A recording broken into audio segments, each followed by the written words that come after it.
What is making your house smell so bad? You're wondering, what is going on? I've cleaned it. I really want my house to smell fresh and clean because I'm about to list my house or I have company coming over, and you can't find this smell.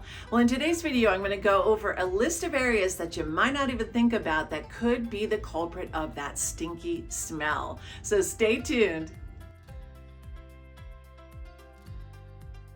Hey, Laura Gallant here with Mountain Prairie Living, empowered by ERA Shields, and welcome to my channel where I answer questions about the home buying and selling process, cool neighborhoods, market conditions, and this beautiful place I get to live in, Colorado Springs. If you're moving to Colorado Springs or you're moving within Colorado Springs, then reach out to me. My contact information is below. I'd love to partner with you and help you. Real estate is relational, and I'm so glad you're here. Subscribe to the channel and give this video a thumbs up. And if you have further questions that you'd like me to answer in another video, then comment below. I'd love to help you out. Let's get to today's topic. We all know smells can be pleasant, enticing, and really make you feel good. And others can make you almost want to vomit. So finding the culprit of a stinky smell is sometimes challenging in houses, and you don't even know where to look. So if you're listing your home though, and you have maybe company coming over, you want to find this culprit. So in today's video, I'm going to give you a list of areas to consider looking into to find that stinky culprit. Let's get started. So let's start with the entry to your home. Well, if you have a shoe tray and you have shoes there, maybe the shoes are a little smelly. So if you live in an area where there's a lot of inclement climate changes of weather, your wet coats in the coat closet, they could be stinky over time if they didn't dry out all the way. Check your floor mat in the entryway. Those are 3 areas to check out if you have a smell in the entryway. So bathrooms, we all know they're a culprit of stinky smells at times. Double check these areas. The trash cans, maybe the liner needs to be changed. Maybe you just need to wash out the can itself. What about unclean toilets or tubs that haven't been cleaned out in a while? And that includes the sink. Maybe rinsing through the drains to make sure that everything is through. Make sure your toilet brush area, the tub that you keep it in. I keep mine in a little container on the side of the toilet, and I pour Mr. Clean in there with some water so that every time I take that brush out, it's disinfected. The bathtub, just the same. You have Clorox wipes. You can keep those around to wipe the bathroom tub out every so often if it's not used very often. If you're in a climate that's a little bit more humid, your towel might have a stinky smell. So if you tend to use your towel a couple times, maybe you get in the habit of washing it every time. And old sponges or old rags that you've been using for a while in that bathroom, make sure you toss those out and get a new one. Maybe you put it in the dishwasher and clean it out each time that you've used that sponge. But check those areas of your bathroom to help it smell fresh and clean. Okay, the kitchen. There's a variety of places to look in there.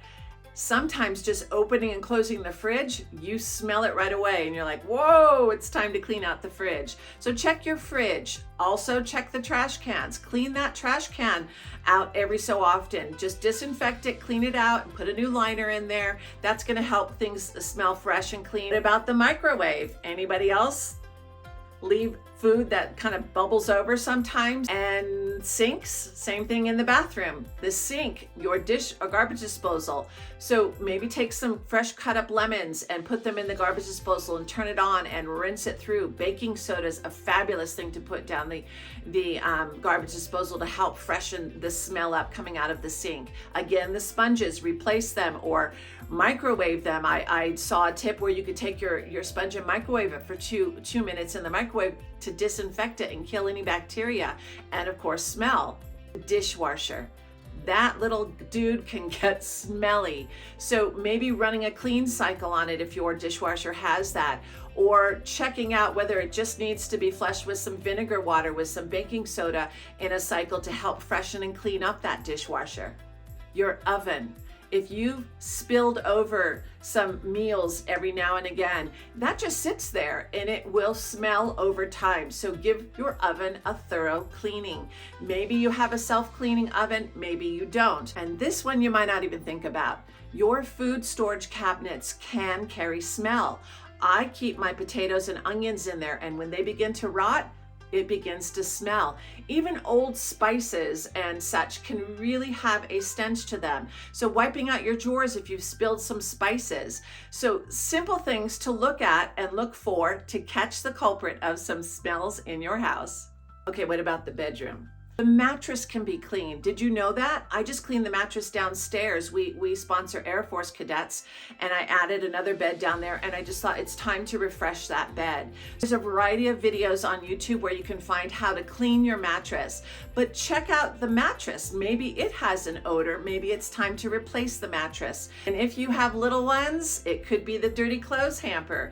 It could be the diaper pail. So don't forget to check those areas too. Just thorough cleanings. Even the windowsills in the bedrooms or anywhere in your house could have dead flies and a lot of dirt, and that could carry smells also. So just part of that deep cleaning of your house to prepare it for sale or for guests. If you have pets, they have smells. If you've got a cat, that cat litter box needs to be changed daily. If you have dogs, you got to check to see if they've peed anywhere outside of that. So your carpet might need to be cleaned in an area you didn't know the animal got on. Fish tanks, reptile tanks. Oh my gosh. I have shown houses where I've opened the door and not even wanted to walk in the door because the stench of the reptiles was so foul. I thought, oh my gosh, this is just overwhelming. Birds, those are all areas of smells in the house. Obviously, we all probably expect that, but keeping that clean if you're about to show your house or prepare your house for sale is a really important piece. And if you have guests coming over, make it pleasant for them. Now, this one you might not even think about, the laundry room. I once showed a house and my clients kept saying, it smells musty down here. The laundry room was in the basement. So they assumed that the basement maybe had a water leak because there was a musty smell in it. Turns out the seller had simply left their wet clothes in the washing machine, and within a few hours, the entire downstairs smelled wet and musty. Not a good thing. I know my laundry room is on the lower level also, and I have a floor drain, and every so often, depending on the laundry detergent I use, it creates smells coming out of it, and I just pour hot baking soda water down it to kind of rinse it through. Okay, what about the living room? Old couches do have smells. It's just normal. We're sitting on them with our body over years and years, and they could have smells. You could clean your upholstery. Sometimes throw rugs, as I said in the entryway, the throw rug may need to be washed or replaced or cleaned with the carpet cleaner. So those are areas of smells. And if you're a smoker of any type, I live in Colorado, it could be any type, that smoke literally attaches to the paint and the ceilings. And that's a tough one for some buyers to get out because they know they're pretty much going to have to repaint the entire interior of the home. Drapery absorbs all of that smoke smell in that. So if you are listing your house and you are a smoker, keep those things in mind. It may shift your price point because of the work that the buyer may have to do unless you're willing to do it ahead of time. If you have a known rodent problem, you haven't addressed it yet, could be little areas like that you find it. So use your nose and see if you can get closer to that smell and figure it out. But on that note, you might find dead animals in the attic. You might find them in your shed outside, leaves sitting in a gutter that are rotting in the gutter and decomposing. That's going to create a smell. If any kind of decomposing leaves or foliage around your house is also going to create a smell. So cleaning up dead foliage around your house will really help with the smell on the exterior or the entry to your home. What about your garbage cans? If they're held in the garage and your garage is stinking, just get the garbage can out, wash it, disinfect it. When you are preparing your house for sale, you really want it to look and smell its best. It's going to help you get a buyer under contract quicker. I hope this was of value to you. If it was, give it a thumbs up, subscribe to the channel, and if you'd like to know more about preparing your house for sale, then check out this video next. I'm so glad you're here, and I'll see you on the next video.